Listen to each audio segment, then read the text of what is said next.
Welcome back to my series of quick and easy letter games and activities you can do with your preschoolers or toddlers. Today we are working on letter B. The first activity I have is barnyard bowling. You can get these pictures off my blog, slyspoon.com, if you go under the ABC Ideas tab and scroll down to letter B, and there's activities and ideas there. So we cut out these animals and then we set them up like a bowling pins. I printed them on cardstock so they would stand up, but you could also just put a bottle behind them and print them on normal paper.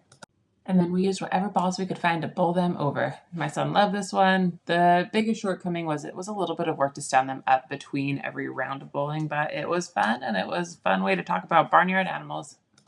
The next activity we tried was a little bit of a derivative of that. We did bottle bowling, and this was nice because my son could set up his own bowling pins, and he got to use kind of that hand-eye coordination skill both to bowl the ball and to set these up. We did need a heavier ball to knock these over, but this was fun, and this was super easy, super low prep, 10 out of 10. And then we got super wild with an activity that I call box bulldozing. My son loved this activity more than any activity we've ever done ever and has for it so many times since. We got a bunch of empty boxes. I taped some different fonts of bees to them, taped and tied a ball to the ceiling, and just let him hit them over.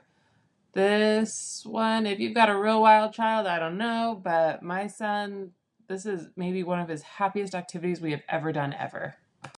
And because not everybody has 3 little boys and has fully embraced the crazy boy mom lifestyle, I did a derivative version which was blocks bulldozing. This was also a lot of fun, certainly a smaller scale. We just put a rod or a broomstick would also work across 2 chairs, tied a ball to it, and used the blocks to hit them over. It was fun, and definitely a smaller, more manageable scale. And our final activity to take the energy down a bit was just to do some bubbles. I thought it would be fun to put a bee printout and have the bubbles shooting through it. This was fun, easy, and bubbles are always kind of a hit.